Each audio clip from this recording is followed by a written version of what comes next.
I pay homage to the Buddha. I pay homage to the Dhamma. I pay homage to the Sangha.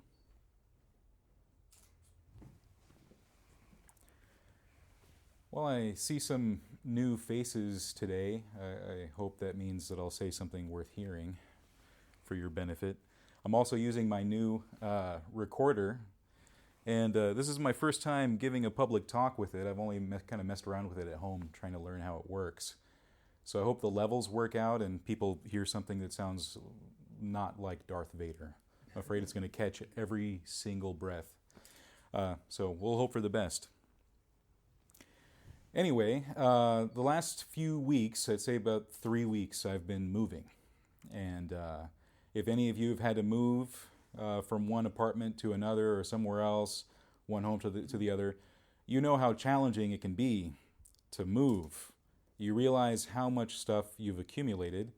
You realize how many things have been hiding in cupboards and drawers and hiding under the bed. And you realize how much of it is a complete waste and a bunch of trash. At least I do. I think my wife would disagree. And so over the course of these 3 weeks, we've been moving stuff back and forth, my wife and I, mostly on our own, because my wife, before me, had moved about 10 times over the course of 10 years. Let's say she was moving every year before me. And all of her friends were completely burnt out on helping her. She would kind of wait till the last minute, and then it was a mad dash the 2 days before the lease was up, and everyone was doing back-breaking labor for friendship. So I guess it is magic. But this time around, they all had sworn up and down, we're not helping you move. So I said, okay, sweetheart, here's what we're going to do. You and me, we're going to get this done together, just the two of us, and also we're hiring movers. And we did. This is the first time we've moved where we've used movers. We hired movers. These two nice young men came and lifted all this heavy stuff that I didn't want to lift anymore, like our big fridge and our big desk and everything. And yet, even still, after the movers were gone, there's still just all this stuff. So even after I give this really inspiring talk that has hopefully changed all of your lives in meaningful and unexpected ways, I'm going to have to go back to my apartment and get more stuff out of there before I can hand over the keys. Now, in the midst of all this going on, I was killing time, wasting time, trying to let my body heal on that double-edged sword, which is social media. I'm getting to know which side of that sword is the sharpest, and it's not the good one. But I came across this quote, and I'm going to read it to you so you can hear the quote. Now, the thing is, I don't like this quote. I read it the first time, and my eyes rolled so hard I almost did a backflip. You know, it's one of those quotes. But I'll read it for you. You can kind of let it digest while I explain why I'm not going to tell you who said it. Now, the quote was on Facebook, in case you're wondering which social media service I was using. It goes like this. As soon as you honor the present moment, all unhappiness and struggle dissolve, and life begins to flow with joy and ease. Kind of, but we'll get to that. Now, the reason why I'm not going to tell you who said it is because pretty much anyone on social media right now could have said it or could have shared it. Even me. I think even a few years ago I shared some different version of that, and there it rests on my timeline feed. You just got to scroll down far enough. Years and years of stuff have accumulated. But I didn't realize just how much of this kind of stuff was being shared until about a year ago when I started to finally use this thing that you might have heard of called Instagram. Maybe you guys have heard of it, I don't know. I hadn't used it. You know, the thing is, even given my arguably millennial status, I never really was one for social media. You know, like I used MySpace in high school. Facebook came out in 2004, which is around the time I graduated high school and started going to college. So for any silver foxes out there, that probably didn't sound so impressive. But for me, that means Facebook was a thing that existed right as I was coming into adulthood. And I took one look at it and said, isn't this just MySpace? And ignored it for a long time. And then eventually started using it, but then I didn't get on anything else. I never used Twitter. I didn't use Instagram until only recently. And I got on there because I was hoping, like, okay, cool, here's this place where I can share some stuff with my friends, hopefully not too many pictures of my dinner, because that seems to be a thing that people do on Instagram. But I can share some stuff with friends, and maybe also share some stuff about Suburban Dharma, my podcast, and then maybe just see what other Buddhists are up to. And everything was going fine until I decided, hey, you know what? I've been meaning to like maybe start practicing yoga, learn a few things about it. I'm gonna start following some of these people, and I kept following people, and then I got suggestions to follow others, and suggestions to follow others, and before I knew it, I was following about 300 or so people that I thought were just like sharing yoga for the sake of yoga, and then that's how I stumbled upon what are now known as influencers. These are people who use social media to basically influence you to use a certain product or to eat a certain thing. And so these people who I thought were going to teach me yoga, instead were showing me what mat they were using and what nice pants they were using and what bowls of various things they were eating. You know, it's an acai bowl. Look, it's a vitality bowl. Man, that's a fruit cup, but that's besides the point. But all this stuff was going on, and I realized that instead of actually learning anything about yoga or learning anything about Buddhism for that matter, because I started following some of those pages too, what I was learning really is that I was volunteering to watch commercials.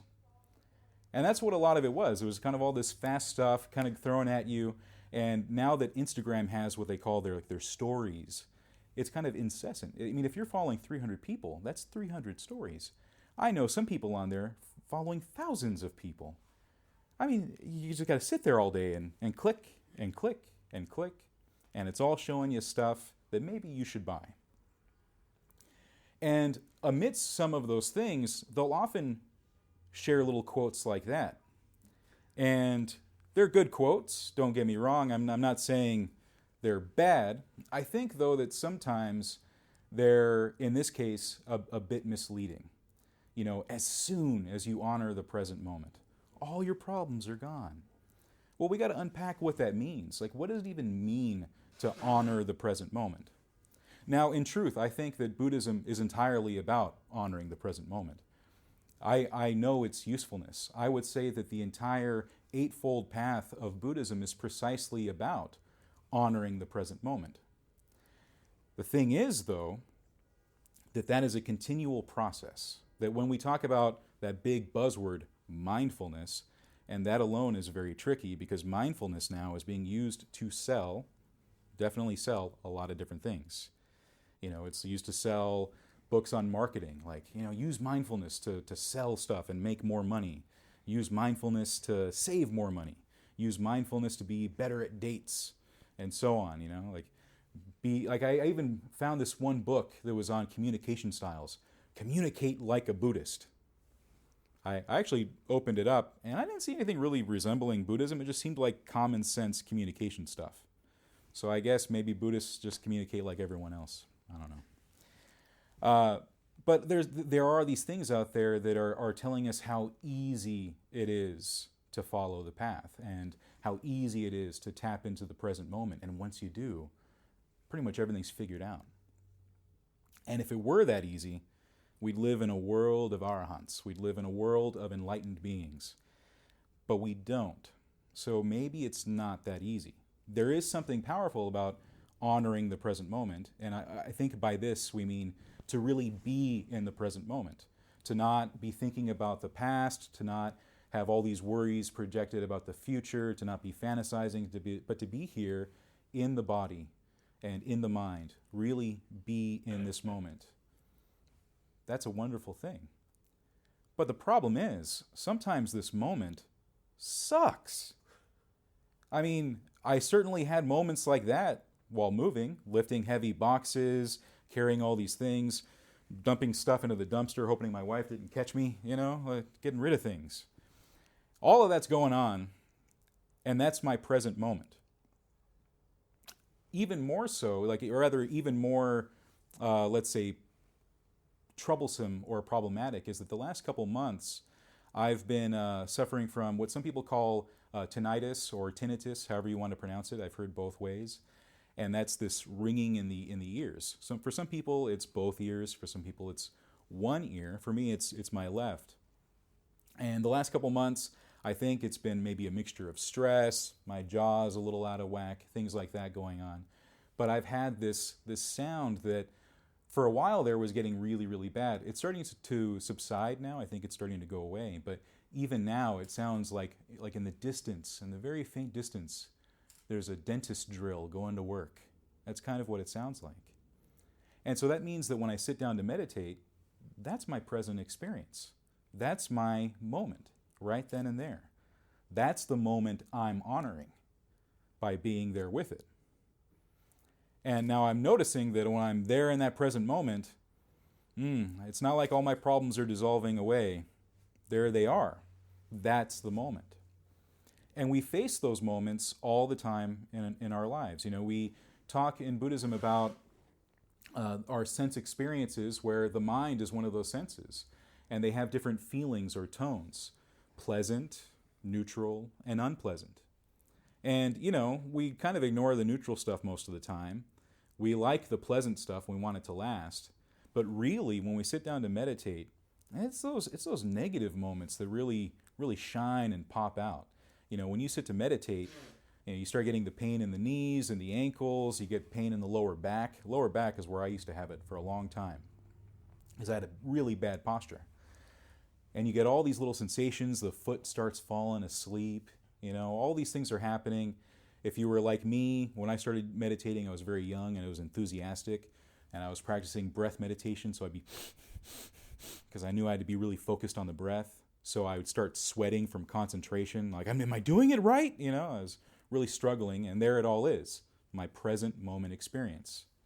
Look as all my troubles melt away.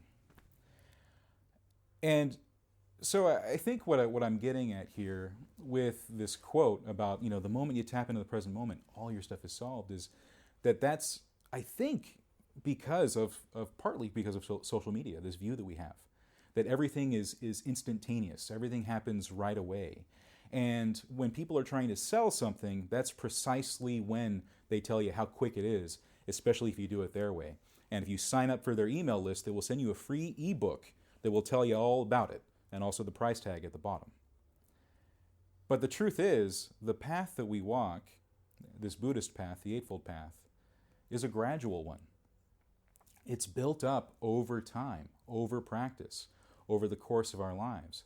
And that moment that we're honoring, this present moment that is always happening, is something that we have to re-honor again and again. It's something that we have to tap into again and again. And we have to become open to whatever it is that's happening right there. Even if it's this really bad buzzing and whirring sound in your ear, even if it's your foot falling asleep. And then in the course of your life, when you're not meditating, whatever comes up, that's what's happening. And you have to be present for that. But it's this thing that we keep doing. And hopefully, each time we do it a little better. We have a little more patience, a little more understanding, a little more love. But then every once in a while, some days we won't. We'll find ourselves impatient. We'll find ourselves a little less loving. We'll find ourselves maybe angry or annoyed. And that's the present moment too. The work of meditation is to help us see those moments, understand those moments, to become very intimate with them, to see them for what they are, and to look into what we call there's three of them. I'm trying to remember what they are. The three marks of existence. That's what they are. We see into impermanence. We see into unsatisfactoriness. We see into non-self. And so to take my tinnitus as an example, the impermanence is there. When I'm sitting in meditation, it becomes one of the senses, one of the sensations that I'm aware of. And it's not constant. It fluctuates. Sometimes it's gone entirely. Sometimes it's very loud.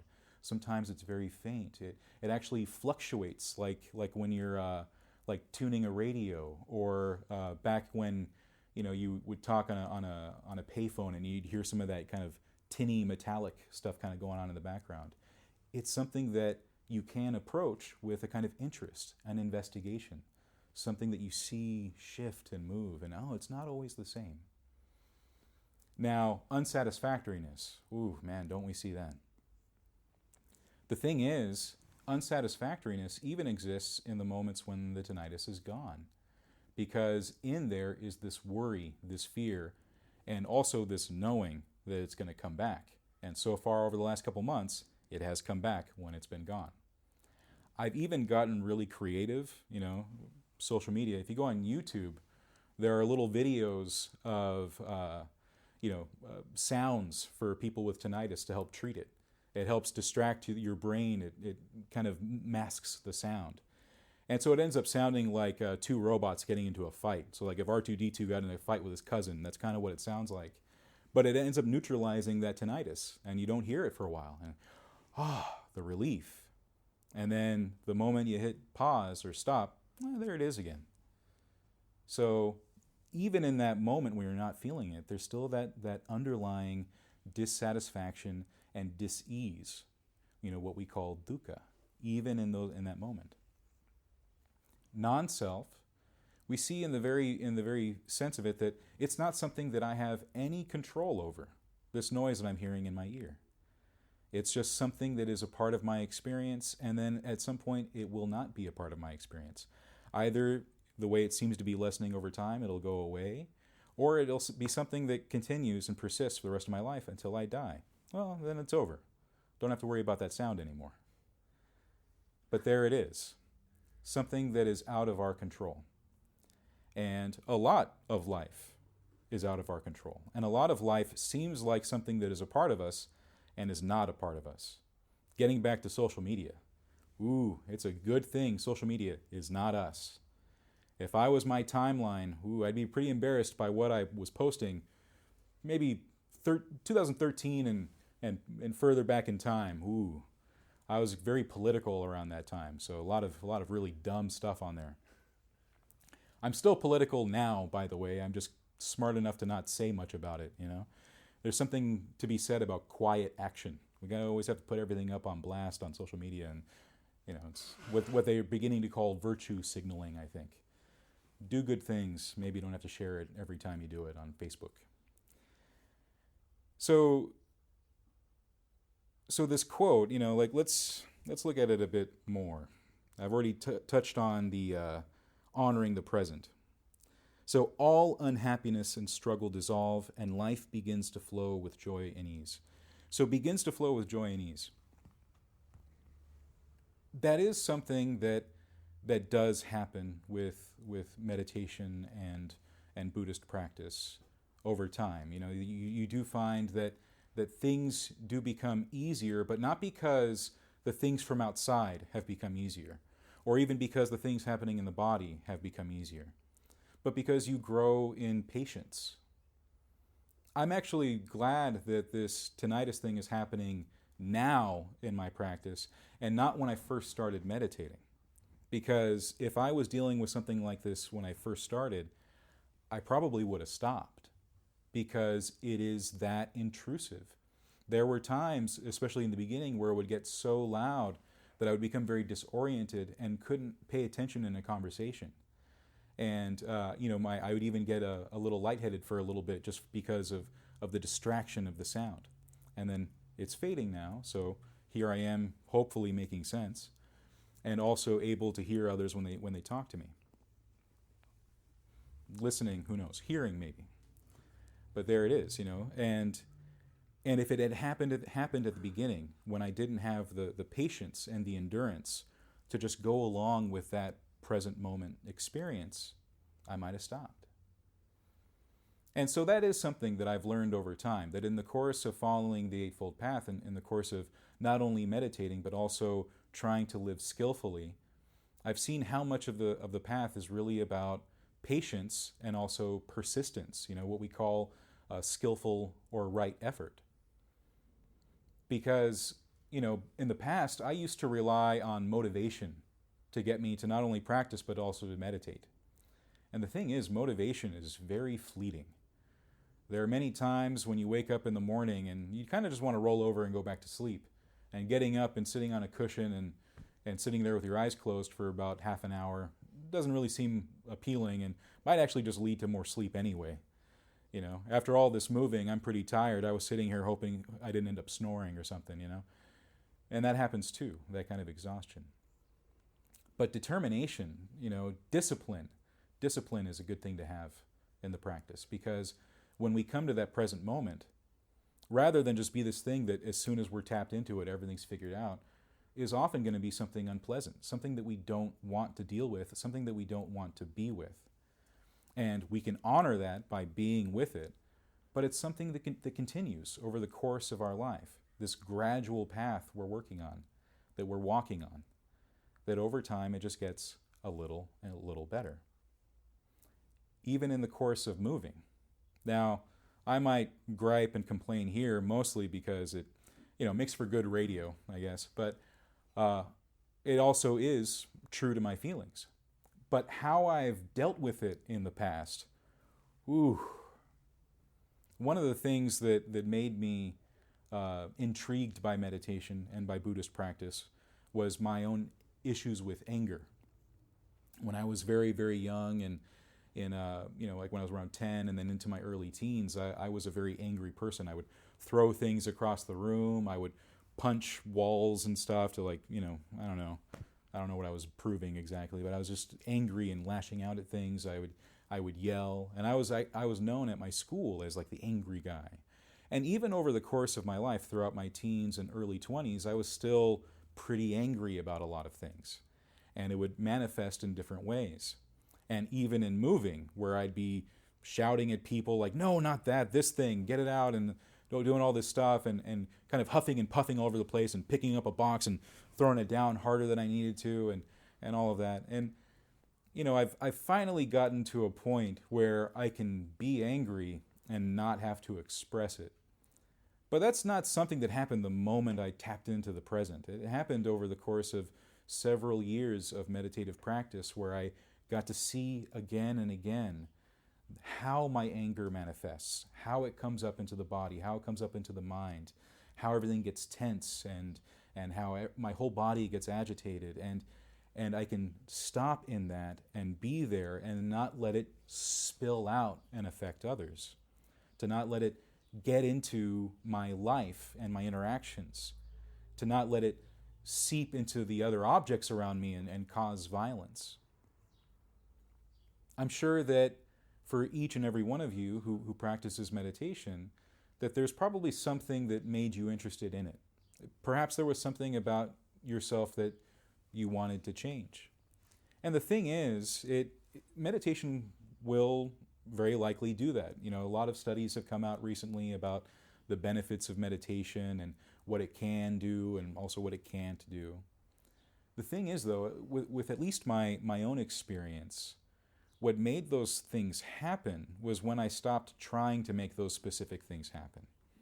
I began to meditate, partially just to meditate, but also keeping the goal in mind. A lot of quotes like that, they dance around the subject.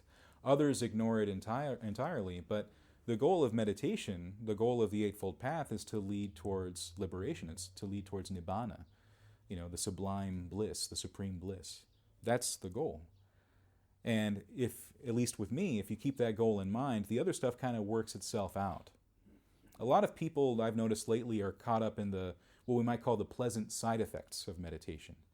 Rather than meditating for Nibbana, they're meditating to treat their anxiety or treat their depression or treat their anger. And in all fairness, I started with that. But then it starts becoming something else. When you really become dedicated to the path, you start realizing that, yes, those things will happen, but they'll happen in due course. That non-self aspect of it, you realize that things like that, it's almost alchemical. In fact, we might as well say it's alchemical. In my life, meditation and the Buddhist path, the Eightfold Path in Buddhism, is the most magical, transformative thing I have found in the world. The thing that has truly made a difference in my life. The things that I wanted to transform. And, I tried all sorts of stuff. When I was younger, I was also into like magic and witchcraft and stuff. So I'd like light candles and incense and pray and make little sachets of herbs and stuff, and kind of hit or miss. Some might argue whether or not this stuff really worked or anything. But here's this thing that does work, but at this point in my life, it works precisely because I don't try to make it work. I just do the work of following the Eightfold Path, of living my life with skillful thought, skillful speech, skillful action, and to also meditate with right effort, right mindfulness, right concentration. And hopefully that culminates in right understanding, of culminating in wisdom. Hopefully I'm gaining a little bit of that. Don't know. A little pinch of salt seasoning on top. But it's not instantaneous. And so when we look for instantaneous stuff on Instagram, that's what we find. These things that say, the moment you start practicing the thing I'm teaching you to do, all your stuff will be fixed. I don't know any Buddhist teacher worth their salt that would actually say anything like that. Keep practicing. Well, when I was meditating and this thing came up, all right, cool, keep practicing. No, but I saw lights and stuff. All right, cool, keep practicing. Today I was less angry. Great, keep practicing. They come back the next day. I was angry again. Okay, keep practicing. And really, that's the only thing that I or anyone else, I think, can offer up, is that there is this work to be done. This goal at the end that's very hard won. But there it is. And I can promise you that if you do so diligently, if you do it with determination and discipline, you'll see the changes. And maybe by the time you see them, you really won't care so much that you're seeing them. And that's also a mark of progress. So yeah, I think there we go. Some food for thought this Sunday. Thank you. Thank you, Stephen.